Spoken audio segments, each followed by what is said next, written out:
Telugu Desam social media అలాగే తెలుగుదేశం పార్టీకి సంబంధించినటువంటి హ్యాండిల్స్ ఇవన్నీ కూడా ఏదైనా బట్టగాల్సి మీదేస్తే అవతల వాళ్ళు తుడుచుకుంటారులే అనే చందాన పోతున్నది. ఇది కరెక్ట్ పద్ధతి కాదు. నిజాలు తెలుసుకోవాలి.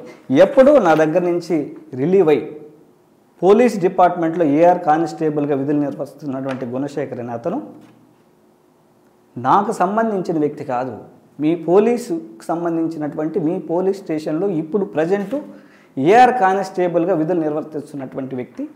వాడు ఏం జరిగినా మీరు చూసుకోవాల్సినటువంటిది. ఎప్పుడో నా గన్మెన్గా చేసి వెళ్ళిపోయిన వ్యక్తి నా దగ్గర నుంచి ఎప్పుడో వెళ్ళిపోయి రిలీవ్ అయిపోయి పోలీసు డిపార్ట్మెంట్లో ఏఆర్ కానిస్టేబుల్గా పనిచేస్తున్నటువంటి వ్యక్తి ఎప్పుడో నా దగ్గర నుంచి రిలీవ్ అయ్యి ప్రజెంటు తిరుపతి ఏఆర్ పరిధిలో కానిస్టేబుల్గా విధులు నిర్వర్తించినటువంటి వ్యక్తి. అంతేగాని ఎప్పుడో నాకు పనిచేసి నా దగ్గర నుంచి వెళ్ళిపోయినటువంటి వ్యక్తిని కూడా నాకు ఆపాదించడం కరెక్ట్ కాదు.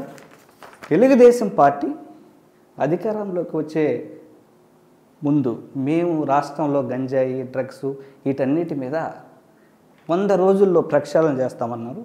మీ పోలీస్ వ్యవస్థే ఈ పనులు చేస్తుంటే దాన్ని ఎంక్వైరీ చేసి దాని వెనక ఎవరు ఉన్నారు పట్టుకొని శిక్షించాల్సింది పోయి మీ పోలీస్ వైఫల్యాన్ని మాకు వైఎస్ఆర్ కాంగ్రెస్ పార్టీకి అలాగే నాకు పోయాలంటే అది కరెక్ట్ కాదు.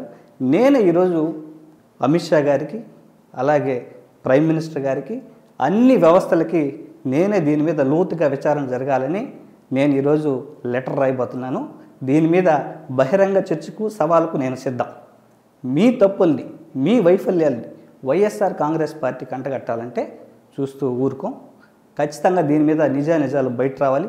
ఎవరెవరు దీన్ని అనుకున్నారు బయట రావాలి.